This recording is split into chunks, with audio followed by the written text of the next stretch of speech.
Good thing is starting March, you'll get to see it. Okay, welcome to Moscow Public Works and Finance Committee. I am Julia Parker. This is Sandra Kelly and Drew Davis. Sorry. I'm sorry. Our newest council member. That is embarrassing. Our first item on the agenda today is to select a committee chair and vice chair. I would like to nominate Julia Parker as our committee chair. I accept your nomination. Cool. I agree with that. Excellent. Do we have to vote on it? I don't think so. I think we all just said we like it. Decide. Okay. And I would like to nominate Sandra Kelly as the vice chair. Second. Are you okay with that? I am. Okay. Cool. Okay, first thing on our agenda then, or I guess second officially, is to talk about or approve the Public Works and Finance minutes from the December meeting. And I will say, since I didn't have a whole lot to do in admin last time around, I came to those meetings and I think they look good. So I move that we accept them. Okay, well, I approve of them. How about you? Approval. Okay. And then next on our agenda is to talk to Sarah Banks about the December 22 disbursement report. All right, good afternoon. And looking at the disbursement report for month ending December 31st, 2022, our total expenditures came to $3,711,786.91. Our largest expenditure was payroll, which was $1,724,565. I have a couple large expenditures to point out. The first one is we had a payment for Paradise Path Phase 2 lighting that came in at $68,872.50. We made a construction payment for the 6th Street Bridge over Paradise Creek for $65,243.67.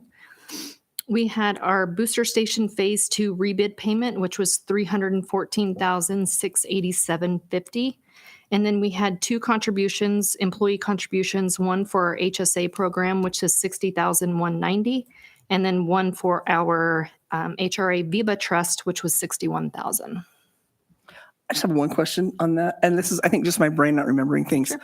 I thought the lighting was supposed to be at $63,000. Did I just make that up? I would have to refer to the department head on that, which is not here. It's not a huge thing. It was 68. Okay. But I can look into see what the detail, if there was something that was added to it, if you like. If you don't mind, Sure. I don't know why that was stuck in my head. Again, not a huge thing. I think that it's still great and that I'm really glad we have lighting, and I know that took a little bit Right. get done. So Right. Thank you, Sarah. Yeah, you're welcome. But that project's not done yet, right? Correct. And do we have another payment to make on it, or are we done paying on it? We will have additional payments to make. Okay. I move that we approve I don't have the right glasses on still. Sorry, folks. The disbursement report from Sarah. I approve it. Approve it. Okay. Thank you. Do you need our signatures? You should still have mine on file, but you probably need the others, right?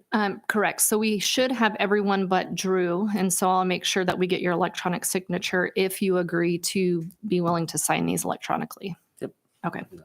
All right. I'll get that And I taken think care I of. filled it. I think I've done that already. Okay. I think Lori. Has it? Yeah, I think she Okay. has And it, if so, we'll move forward. If not, you'll hear from Lori. Okay. Thanks. All right. Next on our agenda is the first quarter financial reports for October 1st to December 31st of the 2022. All right.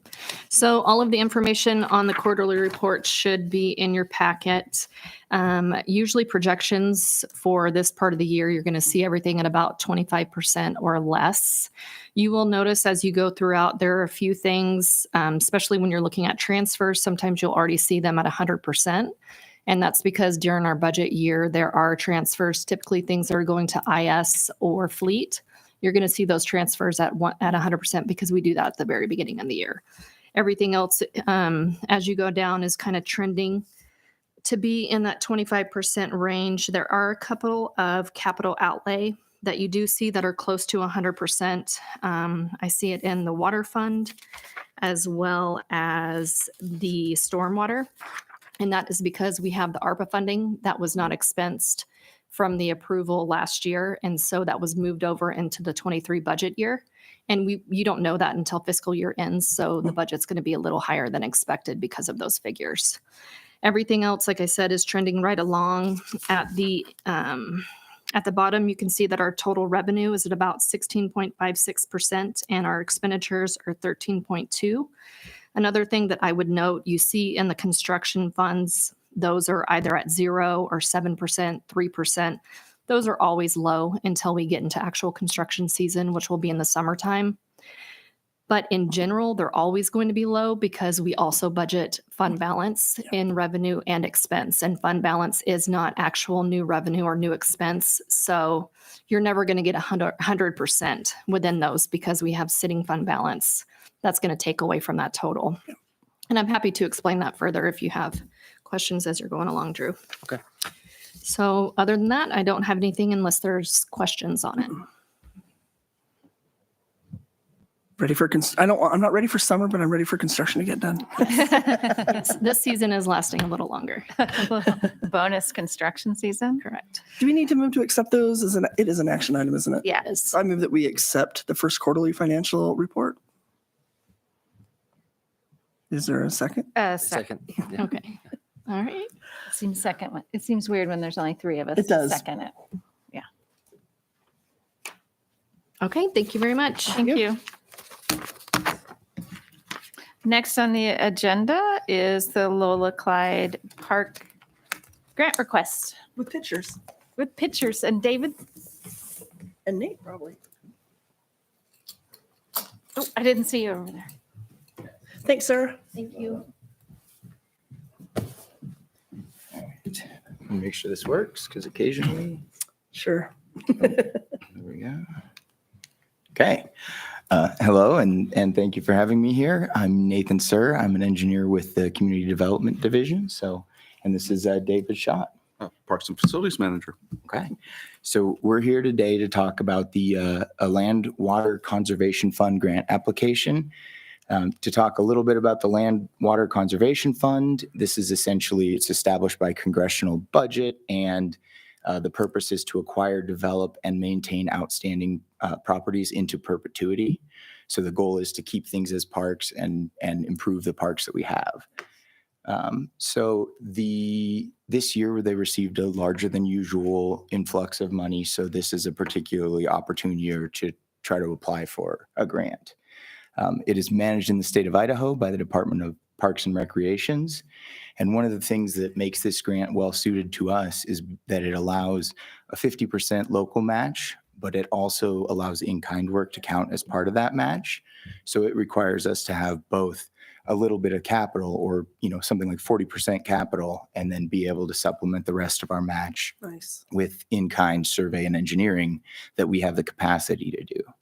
So the applications are due at the end of January, and I apologize. Our grant expert, Elisa, is sick, so she's not going to be here. And if you have very detailed questions about the grant, I may have to punt and ask her to email you. So, but if you have questions about the construction program, Cool. I'm your man. So the Lola Clyde Park, if everyone is familiar, this is the park on the corner of Polk Avenue and Rodeo Drive on the northeast corner of town there. Current park improvements include only a bridge with a pathway, some benches, and a playground structure. So this doesn't have any of the required frontage improvements that we would typically see. So that's what we're proposing to include as part of this grant. Include the curb, gutter, sidewalk, pathway, and parking areas on both frontages. So, and then in addition to that, we would provide an accessible walking loop around the interior, and I'll talk more about interior, exterior later. Where of do the you, park. just out of curiosity, I see the Polk parking where that would be, and where would you put it on Rodeo? So An extra or just take over someone's? the way it sits, there's a bit of a jog in the right of way. So essentially we'd be using the south half of the right of way as the road, the 24-foot road width Gotcha. that we need. And instead of using an on-street parking lane, and again, this is all pretty Sure. preliminary Yeah, for yeah. just trying to come up with some numbers. But the proposed is to push that parking strip into perpendicular parking off street. Okay. So that, and we have the space to do that because it's our park and because Right. of the kind of misalignment of the right of way through there. Cool. Thanks. Yeah. And there'll be some details on what that might look like. So present day, you can see here, we do have a nice playground facility out there. It's got the rubber tiles that we like, and it's a good looking operation, but we don't have any of the other amenities that we like to see here at the parks. So the architect's concept was done in 2016. And while this is not necessarily everything we're going to go for, this was the plan the public wanted to support the most. So you can see here, I won't go into too many details, but I want to focus on the interior exterior pathway part. So up here in the corner, there's quite a steep area that's currently used as a sledding hill. So the goal of this design is to keep that. That makes me so happy. I was asking about that. I worked really hard to keep that I'm glad- sledding hill there when I was at PCEI. Well, I'm glad I was there 3 weeks ago. Excellent. And that's good to hear. So the proposal now is to have the path system break right here and have a compliant pathway essentially extend along the surface pathway that could also be, sledding access, things like that, but not necessarily have that. It's not necessarily going to meet some of the compliant slopes because of the steepness of that hill. So you can see on both sides, we'll have angled parking on Polk and perpendicular parking on Rodeo. This initially proposes a one-way, but we'd like to change that to a two-way parking lot. Can I ask you one more question? And I'm Sure sorry to can. get No. more about the parking. You all know that floods all the time, right? Because I've had to Yep. push people out of there before. We're going to have to, and you can see here, just go on to the proposed phases. But yeah, we know we're going to have some wetland mitigation all along this area. We're going to have to be very specific with our elevations and make sure that we're essentially keeping the creek in the creek. And Yeah, is that part rodeo that comes up to that, all the way up to the parking lot of PCI? I mean, it's always flooded. we're expecting there to be some some wetlands mitigation that we do here and some drainage and elevation, basically. So you can see here, this is what is the proposed portions. We've highlighted that path route that I described and the two frontage areas. So are there any more questions on the specific amenities that you're seeing here? I realize there's a lot going on in this picture. Is that gravel parking on Rodeo or paved? It's proposed as paved.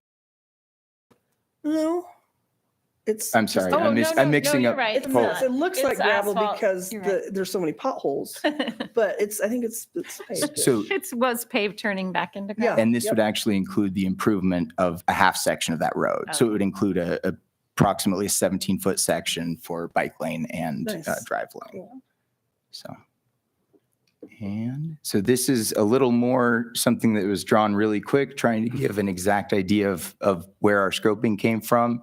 As you can see, we pushed the concrete sidewalk back behind the parking there, and the pink that you see on Rodeo Drive is where the edge of that paving would extend to. So this one unfortunately does still show the single directional parking lot on Polk Avenue, so that'll have to be updated. But that's something that we anticipate doing with our match. So a very brief estimated costs. As you can see here, we typically go from a 10 to a 15% contingency for something that's a little further out. And at the bottom here, you can see we have an estimated cost and then our estimated match. So one of the areas that I want to focus on is we have approximately $450,000 to contribute, which is more than many might in this situation, which kind of gets up on our competition essentially. So by having that $350,000 in kind match, as well as $450,000 in capital match, we have a really great flexibility. So we would like to ask to propose up to our maximum amount of a $750,000 request. And I'm out of words. So are there any more questions? Cody, from a city standpoint, how does that line up? Are we in decent shape to be able to?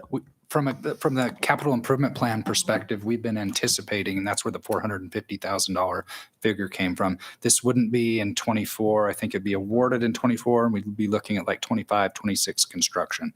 And so in the CIP, we had, the pathway and parking lot frontage. And I think there's even a subsequent phase with, if we go back, if you went back to that beautiful illustration, some of that other stuff is even further years out. But we've anticipated this with the capital planning. So it's it's phased out. Certainly, Okay. Correct. And this would be the first couple of phases that we anticipated in, and we anticipate pursuing other grants for some of those future phases. Okay.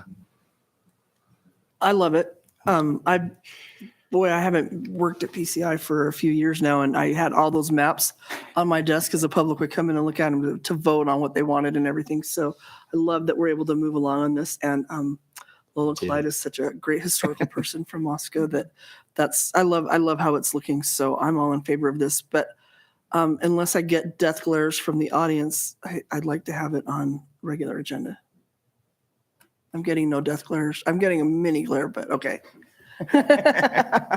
So I was noticing on some of the pathways that some of them will connect to the existing PCEI paths. Is that still, will that still happen with these That won't be pathways? with this phase. So the inner pathway, we're still let me take that back a little bit. There's one connection that will continue through to where the PCEI pathways are, and that's along Rodeo. The additional, the kind of circular paths and rectangular paths that you see, we aren't building the exterior ones at this point, so we wouldn't make those connections yet. Yeah. That would be the next Gotcha, phase. okay. It's Or like having the- a bonus park next to your park. Though. It So is. like if you can connect them, you get the extra whatever. There 20 is acres plans there. to connect them. It's just we're not building that exterior portion right now. All right. You really want it on regular agenda just because it's fun? And not just because it's fun. I just know that it was such a big deal when we were working on this and everyone picking out what they wanted. I think it has a great public interest, and we haven't heard about it for a while. And I think maybe people kind of forgot. So I think A, they're interested, and B, I would hate to spring this out and be like, but wait, what are you doing to our park? We didn't know about this. So just trying to hedge both bets there. Okay. I'll get those visuals polished up for you. Awesome. All right. Thanks. So we either put it on consent agenda or the regular agenda. And if it's on consent, it just means that these are things that are relatively easy. We expect them to sail through at any time. A counselor can pull them off and put it on regular agenda, but that just means that the consent agenda is a bulk of items that we vote on, and they wouldn't have to come back. But I appreciate your willingness to come back. Happy to do it. So I think put it on a regular agenda. Yeah. cool. Okay. Thank you so much. Thank you. Thank Thank you. you. Thank you. The next item on our agenda is the 2023 Whitcomb Emergency Dispatch Service Agreement. Chief Fry. Good afternoon. How you all doing? Good. So as you can see in the proposal, this is a one-year contract, and the main reason is they're looking at new funding models and trying to get it set to where that there will be a long-term better numbers throughout the time. So this will run till the end of 2023 with a cost of the $803,263, which is a typical amount that we've been going up over the last 5 years with that 21%. And Chief, just because Drew's a little new, I know that Whitcomb is our dispatch service, and it incorporates, is it 5 counties? Well, not 5 counties, but 5 entities. So us, WSU, Pullman, Whitman County, Asotin County, Clarkston, and then fire as well. Yep. And there's been some staffing issues for, well, as long as I've been here. Yeah, and they're working diligently on getting back up to staff, and they're actually moving in a good direction right now. So stability is getting much better over there. Nice. That's great. Yeah, I just wanted Drew to have a quick update on that, because Whitcomb comes up every now and again, Yeah. and it's mainly because of staffing, and it's tough to keep people on that long and work that many days. So I'm glad to hear that things are looking better, and I have no questions on this. Can you tell me the 5 entities again? So us, obviously, us, police and fire. Then there is Pullman, City of Pullman, WSU. there is Whitman County, Clarkston City, and Asotin Oh. County. So, and they have fire as well with a lot of those. So it's a pretty large group that they're overseeing. They did have Nez Perce Tribe, but the Nez Perce Tribe left and went to Nez Perce County. Oh, okay. Thanks. I have no issue. I would move to approve this. I'd second that. You good, Julia? Yes, I think this looks reasonable.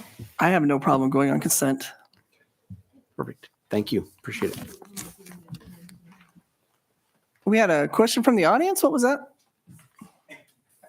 Sorry, Julia. Sorry, that was my call. Lurker, Councilmember Haley Lewis.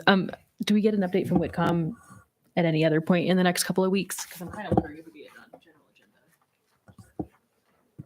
You want an update from them specifically? Well, or whoever is do you have a liaison? That would be fine also, I think. So I'm the liaison. Yeah. I sit on the board.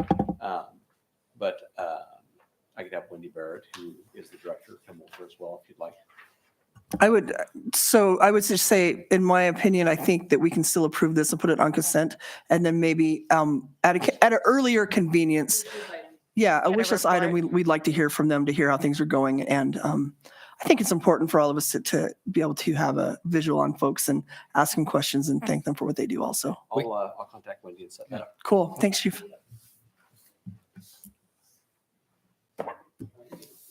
All right. If there is nothing else, which there is not on the agenda, got any final words of wisdom?